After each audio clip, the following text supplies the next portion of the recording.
قبولیت میں اور شہرت میں بہت بڑا فرق ہے۔ مشہور تو بدکار بھی ہوتا ہے لیکن مقبول نہیں ہوتا۔ اگر اپنی شہرت سے اپنی قبولیت کا دھوکہ لگ جائے تو آدمی اپنے اندر صفات پیدا کرنے سے بالکل فارغ اور غافل ہو جاتا ہے۔ میری بات توجہ جائے گی سب۔ شہرت سے قبولیت کا دھوکہ لگتا ہے، حالانکہ قدرت کا نظام یہ ہے کہ شہرت کی ابتدا زمین سے ہوتی ہے اور قبولیت کی ابتدا جو مشہور ہوتے ہیں ان کی شہرت زمین سے آسمانوں تک بھی نہیں جاتی، اور جو مقبول ہوتے ہیں ان کے لیے 7ویں آسمان پر اعلان ہوتا ہے کہ فلاں ابن فلاں سے اللہ محبت کرتے ہیں، فرشتوں تم اس سے محبت کرو۔ ملائکہ میں اعلان، ہر آسمان پر اعلان، پھر یہ اعلان حدیث میں آتا ہے ثم یودع القبول فی الارض، یہاں تک کہ آسمان دنیا پر فرشتہ اعلان کرتا ہے فلاں ابن فلاں سے اللہ محبت کرتے ہیں، لوگوں تم اس سے محبت کرو۔ میں نے ایک مثال عرض کی کہ قبولیت یہ ہے، اس قبولیت کا تعلق صفات قبولیت سے ہے، اور صفات قبولیت کا تعلق اتباع سنت سے ہے۔ یہاں تک میں آپ سے عرض کر دیتا ہوں کہ اگر کسی شخص سے کرامتیں ظاہر ہوتی ہوں اور وہ متبع سنت نہیں ہے تو وہ جادوگر ہے، ولی نہیں۔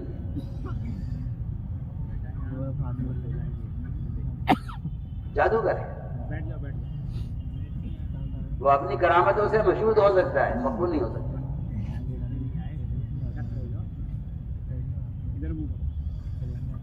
مجھے عرض کرنا ہے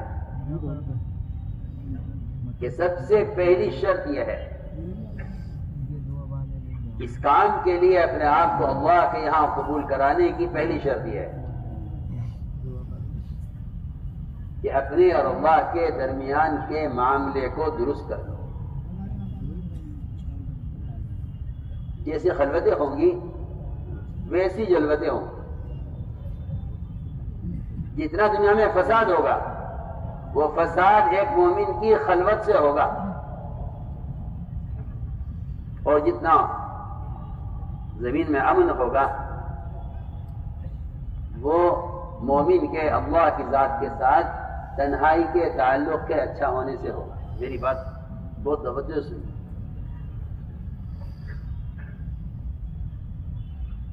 اس لیے کہ مسلمانوں کے آپس کے تعلقات کبھی درست ہو نہیں سکتے جب تک ان کا اللہ کی ذات کے ساتھ ان کا تنہائی کا تعلق بہتر نہ ہو۔ www.delhimarkazlivebeyan.com پہلی شرط ہے کہ ہر فرد براہ راست اپنا تعلق اللہ کے اپنے درمیان ٹھیک کرے۔ تو امید کی جا سکتی ہے کہ ان کے مخلوق کے درمیان کے تعلقات ٹھیک ہو جائیں، لیکن اگر تعلق میرا اللہ کا بگڑے گا تو میرا مخلوق کا تعلق درست نہیں ہو سکتا۔ یہ پہلی شرط ہے۔ یہاں تک میں عرض کر دیتا ہوں کہ انبیاء علیہ السلام کو اللہ رب العزت جو منتخب کرتے ہیں انسانوں کی ہدایت کا ذریعہ بنانے کے لیے، اللہ تعالیٰ انبیاء علیہ السلام کو ایسی امتحانات سے گزارتے ہیں جس سے وہ گزر کر اپنے اندر صفات پیدا کر کے دکھلاتے ہیں۔ تو اللہ فرماتے ہیں کہ ہم تمہیں ملت کا امام بنانا چاہتے ہیں۔ یہ اللہ کا ضابطہ ہے، تم ہمیں ایسے بن کے دکھلاؤ تاکہ ہم تم سے امت کی ہدایت کا کام لیں۔ یہ میں قرآن سے خاص طور سے کہہ رہا ہوں، صرف کام کے تجربات کا ہو جانا یہ کوئی قبولیت کی بات نہیں ہے۔ معاملہ میرا اللہ کا ہے۔ اس لیے میرے بزرگ دوستوں علی سب سے پہلے وہ صفات مطلوب ہیں جن صفات پر اللہ کی طرف سے قبولیت کا فیصلہ ہوتا ہے۔ چنانچہ پہلی بات یہ ہے کہ اللہ رب العزت صفات میں آزمانے کے لیے ملائکہ کو بھی، انبیاء کو بھی، اور انبیاء سے ان کے اتباع کرنے والوں کو بھی اللہ تعالیٰ انہیں احکام دیتے ہیں انہیں اطاعت میں آزمانے کے لیے۔ اگر وہ اطاعت میں کامیاب نکل جاتے ہیں تو اللہ رب العزت ان کی قبولیت کا فیصلہ فرما دیتے ہیں۔ یہ پہلی بات ہے۔ سب سے پہلے اللہ رب العزت نے امتحان لیا فرشتوں کا۔ www.delhimarkazlifebeyan.com کہ اب تک ہماری عبادت سے اور اب تک ان فرشتوں نے جتنا کچھ کیا ہے، اس عبادت سے ان میں اپنی حیثیت بنی ہے یا معبود کا تاثر ان میں پیدا ہوا ہے۔ بہت اہم بات ہے۔ مجھے تو فرشتوں سے نہیں جاتا عبادت کروا کر میں نے لی عبادت سے اطاعت کا امتحان نہیں ہوتا، نہیں بلکہ اس معمول کی عبادت ہو رہی ہے، اس معمول کے خلاف حکم لا کر دیکھتے ہیں کہ اب تک کی عبادت سے اندر اطاعت کا مادہ کتنا پیدا ہوا ہے۔ یہ بہت اہم بات ہے۔ معمول تو برا ہو رہا ہے، ہم اچانک حکم لائیں گے ان کے معمول کے خلاف، دیکھیں گے ہم کہ یہ ہمارے حکم کو کہاں تک پورا کر سکتے ہیں۔ چنانچہ اللہ تعالیٰ نے امتحان لیا، اور امتحان ایسی چیز ہوتی ہے میرے دوستوں عزیزوں کہ اگر اس میں پاس ہو جائے تو بہت ترقی، اور اگر اس میں فیل ہو جائیں تو جہاں رہتے ہیں، جہاں ہیں، وہاں سے بھی نیچے گر جاتے ہیں۔ میری بات توجہ چاہتی ہے، میں ایک مثال عرض کر رہا ہوں۔ اللہ تعالیٰ نے امتحان دیا فرشتوں کا، اس امتحان میں یہ حکم دیا کہ آدم کو سجدہ کرو، سب نے سجدہ کر لیا۔ اللہ کا امر ہے، ہم تو سوچ ہی نہیں سکتے کہ یہ اللہ کا جو امر ہے یہ میری حیثیت کے مطابق ہے یا نہیں، اس کو سوچ بھی نہیں سکتے۔ اللہ نے حکم دیا سجدہ کرو آدم، سب نے سجدہ کیا سوائے ابلیس کے، سب نے سجدہ کیا فوراً، اللہ کا حکم ہے، سب نے سجدہ کیا سوائے ابلیس کے۔ اس نے سجدہ کرنے سے جو انکار کیا ہے وہ انکار اس لیے کیا ہے کہ میری علمی حیثیت، میری عملی حیثیت، میری قدامت، میرا پرانا ہونا، جس کو آپ سجدے کا حکم دے رہے ہیں میں اس سے بہتر ہوں، میں یہ کام نہیں کر سکتا۔ میں بہت اہم بات کر رہا ہوں کہ قبولیت کے لیے سب سے پہلی شرط اور سب سے بنیادی شرط وہ تواضع ہے۔ اگر آپ کسی حکم کا یہ کہہ کے انکار کر دیں یہ کام میرے کرنے کا نہیں ہے،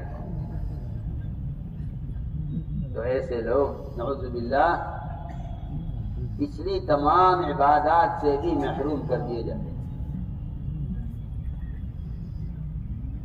چنانچہ اللہ تعالیٰ نے نکال دیا کہ یہاں سے نکل جاؤ۔ اگر اللہ تعالیٰ یہ کہتے ہیں کہ تم نے نہ عبادت اب تک اس طرح کی ہے، اب میری عبادت اس طرح کرو، تو کوئی مشکل کام نہیں کرتا۔ ہم یہ دیکھنا چاہتے ہیں کہ ہمارے حکم کی تمہارے نزدیک کیا حیثیت ہے، تمہاری حیثیت ہے یا ہمارے حکم کی حیثیت ہے۔ لیکن ابلیس نے سجدہ کرنے سے انکار کر دیا۔ اس انکار کی جو اصل وجہ ہے وہ میں عرض کرنا چاہتا تھا۔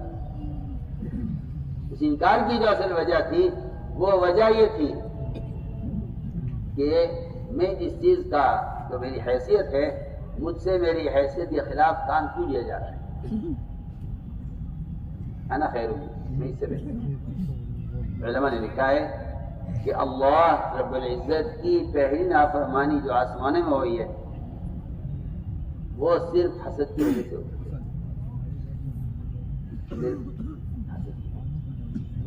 اللہ کی پہلی نافرمانی حسد کی وجہ سے ہوئی آسمانوں میں، اور زمین میں پہلا قتل وہی نافرمانی اللہ کی جو ہوئی ہے وہ حسد کی وجہ سے ہوئی۔ آسمانوں میں پہلی نافرمانی حسد کی وجہ سے، زمین میں اللہ کی پہلی نافرمانی جو پہلا قتل ہوا ہے زمین میں وہ حسد کی وجہ سے ہوا۔ تو ہم نے عرض کیا کہ اللہ رب العزت اطاعت میں آزمانے کے لیے حیثیت کے خلاف حکم لاتے ہیں، حیثیت کے خلاف حکم لاتے ہیں۔ کبھی اللہ رب العزت معمول کے خلاف حکم لاتے ہیں، اور کبھی اللہ رب العزت اچھے جذبے کے خلاف حکم لاتے ہیں، انہیں اطاعت میں آزمانے کے لیے۔ چنانچہ یہ ایک امتحان تو فرشتوں کا ہوا، اگلا امتحان نبیوں کا ہے۔ آپ کا جذبہ ہے کہ آپ کے پاس اولاد ہو تاکہ یہ اس وراثت اور اس علم اور اس دعوت کی حفاظت کرے جس کو دے کر نبی کو بھیجا گیا، وہ اولاد کی تمنا کرتے ہیں۔ جب اولاد کسی قابل ہو گئی تو حکم ہی آیا کہ اس کو ذبح کرو، کریں گے، حکم ہے، حکم ہے۔ یہ غور کرنا کہ آخر بچے کو ذبح کیوں کروا رہے ہیں، اس سوال کا سوال کرنا تو دور کی بات ہے، اس کو سوچنا بھی نافرمانی ہے۔ اللہ، اس کو سوچنا بھی نافرمانی ہے، سوال تو بہت دور کی بات ہے۔ حکم آیا اس کو ذبح کرو، کریں گے، حکم ہے آپ کا۔ ابراہیم علیہ السلام سے اولاد کو ذبح کرا کر اطاعت کا امتحان لیا۔ محمد صلی اللہ علیہ وسلم نے ایک صحابی کو پکڑا، اپنے باپ سے سب سے زیادہ محبت کرنے والے تھے، بلایا، بلا کے فرمایا جاؤ اپنے باپ کا سر کاٹ کر لاؤ۔ یہ حکم سنتے ہی صحابی دوڑے، ایک لمحے کی دیر نہیں، فرمایا کہاں جا رہے ہیں، آپ کا حکم ہے، جب آپ کا سر لینے جا رہا ہوں، آپ کا حکم ہے۔ ہم تو نہیں پوچھیں گے آپ سے کہ باپ سے کی خطا بتا دی ہے، حکم پورا کر دیں گے، وجہ معلوم کر لیں پہلے، حکم پورا کر دیں گے، آپ باپ کے سر کاٹنے کی وجہ بتا دیجیے، کیا باپ کا جرم کیا ہے۔ اگر آپ شریعت میں وجہ معلوم کرتے ہیں تو آپ شریعت پر چلنا نہیں چاہتے، یہ بہت عام بات ہے۔ اگر آپ شریعت کے کسی حکم میں، اللہ کے رسول کے کسی حکم میں اس حکم کے پورا کرنے کی وجہ معلوم کرتے ہیں تو اس کا مطلب یہ ہے کہ آپ شریعت پر چلنا نہیں چاہتے۔ اللہ، میں نے دو مثالیں عرض کی ہیں، ابراہیم علیہ السلام کا بیٹے کو ذبح کرنا، آپ صلی اللہ علیہ وسلم کا اپنے صحابی کو حکم دینا کہ باپ کا سر کاٹ کر لاؤ۔ فوراً جوڑے، کہاں جا رہے ہیں؟ فرمایا ہم باپ کا سر کاٹنے کے لیے نہیں آئے ہیں، ہم تو رشتوں کو جوڑنے کے لیے آئے ہیں، ہم تو دیکھنا چاہتے تھے کہ محبت ہم سے زیادہ ہے یا باپ سے زیادہ ہے، ہم ہی دیکھنے گئے۔ تم کامیاب ہو گئے امتحان میں، امتحان میں کامیاب ہو گئے ہو۔ میں عرض کرنا چاہتا ہوں، آپ کا یہ فرمان اصحاب النجوم یہ کوئی صرف کہنے کی بات نہیں ہے۔ مقتدا وہ ہوتے ہیں جو اطاعت میں انتہا کو پہنچ جاتے ہیں، مقتدا وہ بنتے ہیں جو اطاعت میں انتہا کو پہنچ جاتے ہیں، جن کا خیال یہ ہوتا ہے کہ ہاں بعض کام کریں گے بعض کام نہیں کریں گے۔ ایسے لوگوں سے اللہ اس دنیا میں دین کے قائم کرنے کا کام نہیں لیتے۔ میں آپ کو ایک ضابطہ بتانا چاہتا ہوں،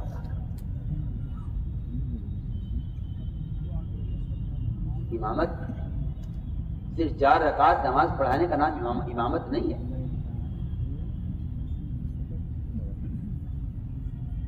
بلکہ امامت کا مطلب یہ ہے کہ یہ صرف نماز میں آپ کے تابع نہیں ہیں، بلکہ آپ کی اپنی ذاتی زندگی ان کے لیے ایسی نمونہ ہو جیسا آپ کا رکوع، آپ کا سجدہ، آپ کا قومہ، آپ کا قاعدہ نماز میں ان کے لیے رہبری اور نمونہ ہے، اس طرح آپ کی پوری زندگی ان کے لیے نمونہ ہو۔ تو کیا میں آپ سے عرض کروں، اگر آدمی اپنے ہر سال کے 4 مہینے گن کر اپنے آپ کو، اللہ مجھے معاف فرمائے ہماری طرح، اپنے آپ کو پرانے میں شمار کر لے، تو میں اس سے غور کرنا، اس پر متوجہ کرنا چاہتا ہوں آپ سب کو کہ پرانا ہونا معمولی بات نہیں ہے۔ پرانا آدمی نہ مدت سے ہوتا ہے، نہ پرانا اپنی استعداد سے ہوتا ہے، نہیں، پرانا ہونے کے لیے بنیادی شرط یہ ہے کہ ہم نے جو کہا کیا آپ نے اس کو پورا کر دیا؟ www.delhimarkazlivebeyan.com کہ انہیں اطاعت میں جانچنے کے لیے کہ یہ نبی کے ساتھ کی اتباع پر اتنے ہیں، ہم دیکھنا چاہتے ہیں کہ اگر ہم کوئی حکم لے آئے معمول کے خلاف تو آیا یہ حکم پورا کرتے یا نہیں کرتے؟ آپ غور کیجیے، نماز ہو رہی ہے بیت المقدس کی طرف، ہجرت سے پہلے بھی، ہجرت کے بعد بھی 17 مہینے تک نماز بیت المقدس کی طرف ہوئی۔ ظہر کی نماز ہو رہی ہے، 2 رکعت ہوئی ہیں، 2 رکعت باقی ہیں۔ اللہ تعالیٰ کا نظام دیکھیے کہ 2 رکعت کے پورا ہونے اور 2 رکعت باقی تھی، نماز کے درمیانہ حصے میں حکم آیا کہ آپ رخ پھیر لیجئے بیت المقدس سے بیت اللہ کی طرف۔ اثر سے شروع کر دیتے، ظہر کی نماز پوری ہو جاتی، ظہر کی نماز سے پہلے حکم دے دیتے، پوری نماز ظہر کی بیت اللہ کی طرف پڑھ لیتے ہیں۔ کیوں نہیں؟ ایسا نہیں، ہم حکم لائیں گے پر وقت، یہ دیکھنے کے لیے فوراً عمل ہوتا ہے یا نہیں، عمل کو، حکم کو ٹال دیتے ہیں یا حکم پر عمل کر لیتے ہیں۔ چنانچہ ظہر کی نماز حضور اکرم صلی اللہ علیہ وسلم کسی صاحب کی عیادت کے لیے انصار کے محلے میں گئے ہوئے تھے، وہاں اچانک نماز کے دوران حکم آ گیا کہ آپ رخ پھیر لیجئے بیت المقدس سے بیت اللہ کی طرف۔ آپ فوراً پلٹ گئے، آپ پلٹے، آپ کے ساتھ آپ کے صحابہ پلٹے۔ اب 3 قسم کے لوگ جن کو جاننا سمجھنا بہت ضروری ہے، انہوں نے کہا کہ یہ رخ بدلنے کی کیا ضرورت ہے، جیسے چل رہا تو چلتا رہتا۔ جی ہاں، اعتراض کرنے والے، یہ یوں ہو رہا تھا تو یوں کیوں کیا؟ اللہ نے فرمایا یہ سفہا ہیں، سفہا، قرآن نے خوب بیان کیا۔ www.delhimarkazlivebeyan.com کہیں گے بے عقل قسم کے لوگ، ان کو ان کے قبلے سے کس نے پھیر دیا؟ آ کے دیجئے مشرق مغرب اللہ کا ہے۔ ایک دو کفار تھے، انہوں نے کہا کہ کیوں رخ پھیرا گیا ہے، آپ نے ہمارا قبلہ کیوں اختیار کیا؟ کفار کہتے کعبہ ہمارا ہے۔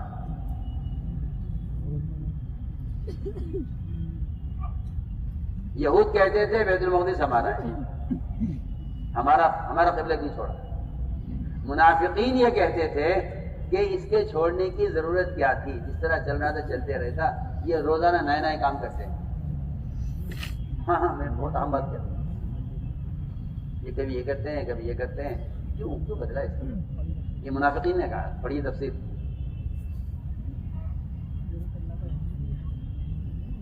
تو اللہ نے ان تینوں کو قرآن میں سفہا کہا ہے کہ یہ سب بے عقل احمق قسم کے لوگ۔ اللہ نے کیوں بدلا قبلہ؟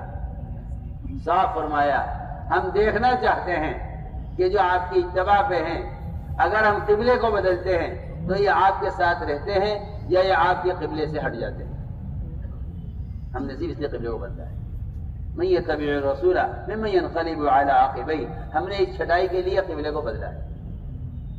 میں کچھ مثالیں لے رہا ہوں. اس طرح سے اطاعت میں آزمائش ہوتی ہے، اور وہ احکام جو آتے ہیں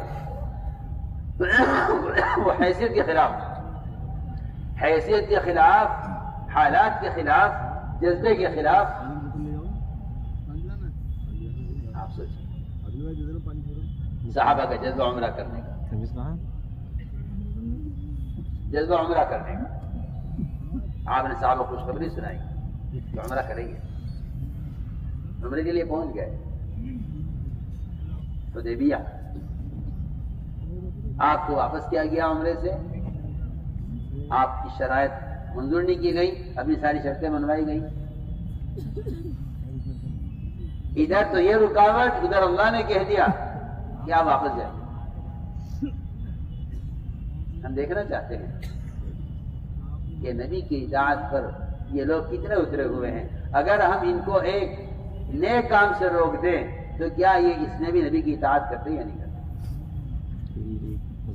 عمر رضی اللہ تعالی چاہتے تھے کہ ہم عمرہ کریں. جس کے پاس جاتے ہوئے کہتا عمر اللہ کے رسول کا حکم یہ ہے، ہم نہیں جانتے اس کے علاوہ. ہمارا جذبہ عمرہ کرنے کا وہ ہوا کرے، لیکن حکم یہ ہے کہ واپس جاؤ، واپس جانا پڑے. قدم قدم پر اطاعت کے امتحانات ہیں. یہاں تک کہ آپ جانتے ہیں کہ صحابہ فرماتے تھے کہ فتح مکہ حدیبیہ فتح مکہ ہے. اس دن کا اپنا جذبہ قربان کر کے حکم پورا کرنے نے اسی موقع پر خوشخبری دے دی، فتح کی. آپ نے کہا ہے عمر، بلاؤ عمر کو. عمر دیکھو فتح، خوشخبری فتح کی آ گئی. میں اس کی مثالیں عرض کر رہا ہوں کہ جو اپنے جذبے کے خلاف حکم پورا کرتے ہیں، اللہ تعالیٰ ان کو ان سے بڑی چیز عطا فرماتے ہیں. یہاں تو عمرہ کر کے واپس ہو جاتے ہیں. اللہ نے اس حدیبیہ کو فتح مکہ کا اصل ذریعہ بنایا ہے. فتح اسلام اس عمرے کے جذبے کو قربان کرنے کی وجہ سے. فتح اسلام، فتح مکہ، فتح اسلام، اپنا جذبہ قربان کر دیا حکم. میں یہاں تک عرض کرتا ہوں عزیزوں کہ بعض مرتبہ حکم آتا ہے حالات کے خلاف. www.delhimarkazlivebeyan.com. صحابہ کرام سفر میں تھے،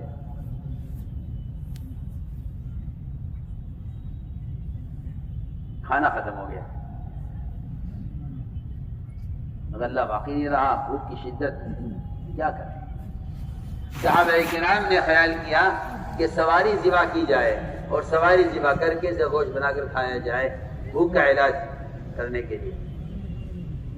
چنانچہ اس زمانے میں گدھے حلال تھے. صحابہ نے گدھا ذبح کیا، اس کا گوشت بنایا، حلال پاکیزہ اپنا ذاتی جانور ذبح کر کے گوشت تیار کر کے ہانڈی میں چڑھا دیا. اور جب گوشت گلنے کو ہوا اور صحابہ اس بھوک کی شدت میں اس گوشت کو تیار ہوتا ہوا دیکھ رہے ہیں اور کھانے کے وقت قریب آیا، اللہ بھی دیکھ رہے ہیں کہ کھانا تیار ہے، حلال گوشت ہے، سفر میں ہے. اچانک حکم آ گیا اللہ کی طرف سے کہ اعلان کر دو جا کر صحابہ میں، اللہ تعالی نے اسی وقت گدھے کے گوشت کو حرام کر دیا ہے.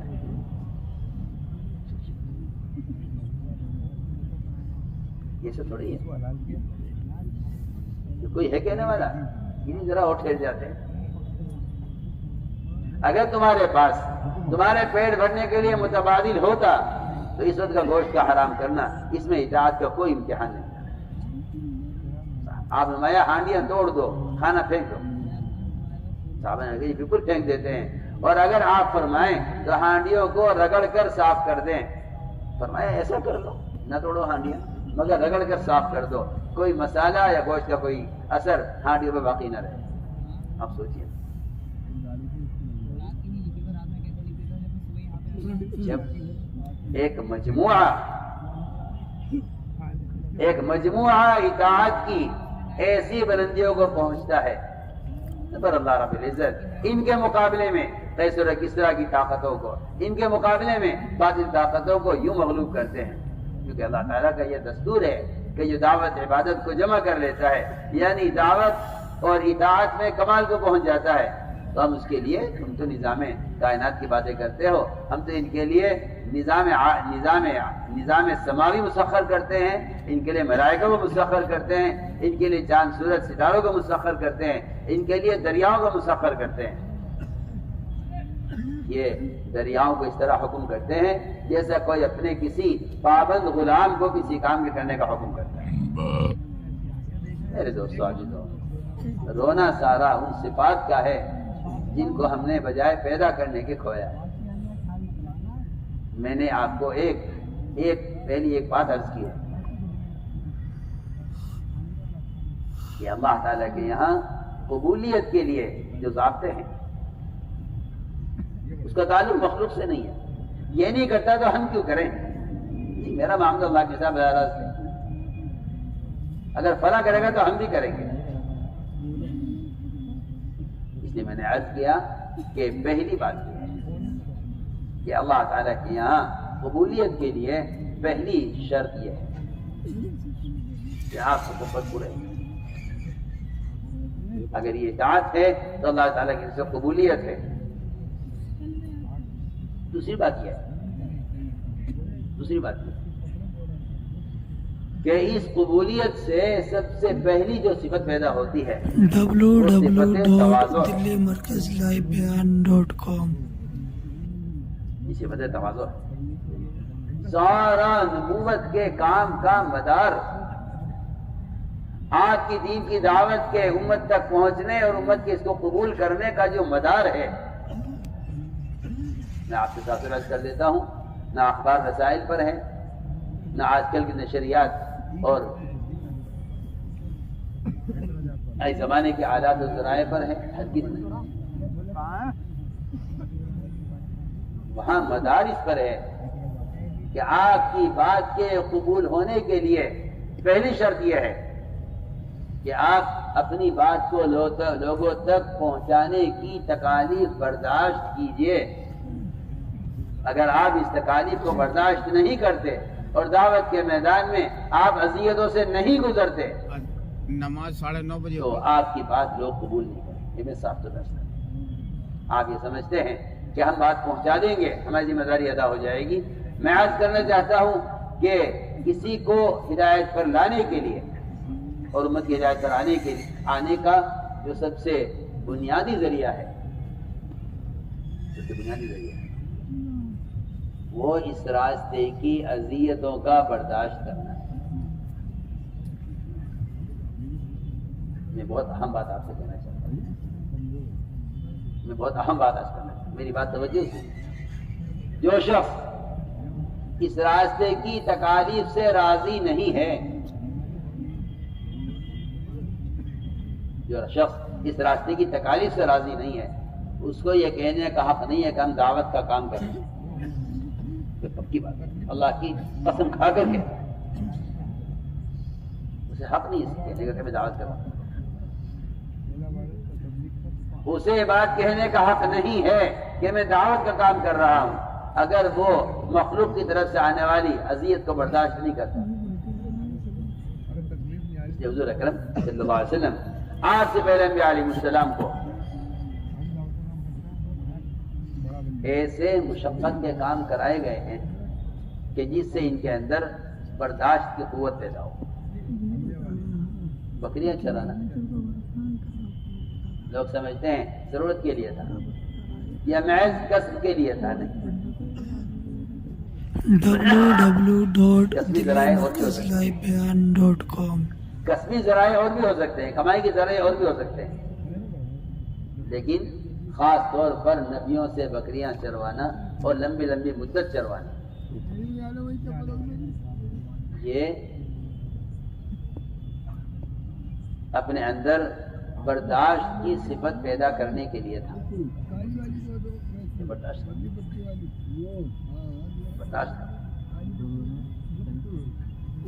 اس کے برداشت کی قوت پیدا کرنے کے لیے بکری چروائی گئی۔ اس لیے دعوت اور دعوت کے کام کا تعیش کے ساتھ تو اس کا کوئی رشتہ ہی نہیں ہے۔ آپ نے صاف فرمایا کہ آج کے بعد کوئی راحت نہیں، آج کے بعد کوئی راحت نہیں، آج کے بعد کوئی راحت نہیں۔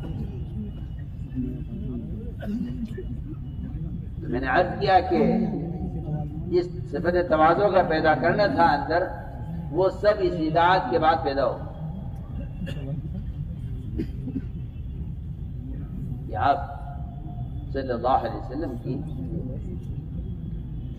نبی کے نبی ہونے کے کی علامتیں، ایک مہر نبوت وہ بھی دیکھ لی، آپ کا چہرہ مہرہ، آپ کا چال ڈھال اور آپ کا قد و قامت سب کچھ لکھی ہوئی تھی یہودیوں کی کتابوں میں۔ سارا کچھ دیکھ کر زید بن ثانہ نے سمجھ لیا تھا کہ ہاں آپ نبی ہو سکتے ہیں، مگر لکھا ہوا ہے ہماری کتابوں میں کہ آپ کے اندر بردباری اتنی ہوگی اور حلم اتنا ہوگا کہ آپ کو اگر ستایا جائے گا تو آپ کے برداشت میں اور آپ کے حلم میں اضافہ ہوگا۔ اس کی آزمائش نہ چہرہ دیکھ کر ہو سکتی، نہ کتابیں دیکھ کر ہو سکتی، جیسا آج کل کے لوگوں کا دستور بن گیا ہے کہ وہ اچھے اچھے اخلاق کی کتابیں لکھ کر چھاپ کر تقسیم کرا دیتے ہیں، بعض بیچتے ہیں، بعض تجارت کرتے ہیں، بعض کسی مرنے والے کے احسان ثواب کے لیے اچھی کتابیں خرید کر تقسیم کرا دیتے ہیں تاکہ ان تحریروں سے لوگوں کے اخلاق اچھے ہو جائیں۔ سنو، ایک نبی کے اخلاق اور اس کی بردباری کو جانچنے کے لیے انہوں نے صرف اپنی آسمانی کتاب میں پڑھ کر نہیں جان لیا کہ ان میں علم ہے، جن کو یقین کرنا چاہیے تھا، کیونکہ یہ آسمانی کتاب ہے جو آپ کے علم کا اور آپ کے بردباری کا کی خبر دے رہی ہے، وہ تو ہم بات کرتے ہیں۔ ایک یہودی عالم کو آپ کے ساتھ زیادتی کرنے کی ضرورت پیش آئی یہ جاننے کے لیے کہ آپ نبی ہیں یا نہیں۔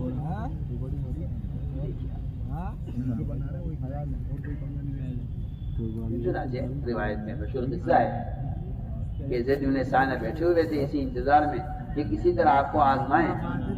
ایسا موقع اللہ نے دیا کہ آپ کو اس وقت مسلمانوں پر مال خرچ کرنے کے لیے مال کی ضرورت پیش آئی، انہوں نے قرض پیش کر دیا، آپ یہ قرض لے لیجئے مجھ سے سونا اور مجھے فلاں تاریخ میں کھجوریں اس کے بدلے میں دے دیجیے۔ سونا لے لیا اور کھجوروں کا قرضہ آپ کے ذمہ ہو گیا۔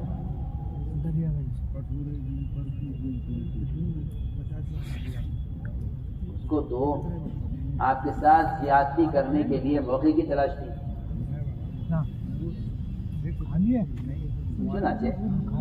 جو تاریخ سے ہوئی قرضے کی ادائیگی کی، اس تاریخ سے 3 دن پہلے حضور اکرم صلی اللہ علیہ وسلم بقی میں تھے، یہ آئے زید بن ثانہ، آپ کا گریبان پکڑا، آپ کو دھکا دیا دیوار کے ساتھ اور سخت لہجے میں بات کی، یہاں تک کہہ گئے تم قریشیوں کا مزاج ہے کہ تم ٹال مٹول کرتے ہو، وقت پر پیسہ ادا نہیں کرتے ہو، میں نے سنا بھی تھا، دیکھ بھی لیا ہے آپ کو، ابھی 3 دن باقی ہیں قرض کی ادائیگی میں، 3 دن پہلے یہ حملہ آپ پر اور آپ کے گریبان پکڑا، آپ کو دھکا دیا دیوار کے ساتھ اور سخت لہجے میں آپ سے بات کی۔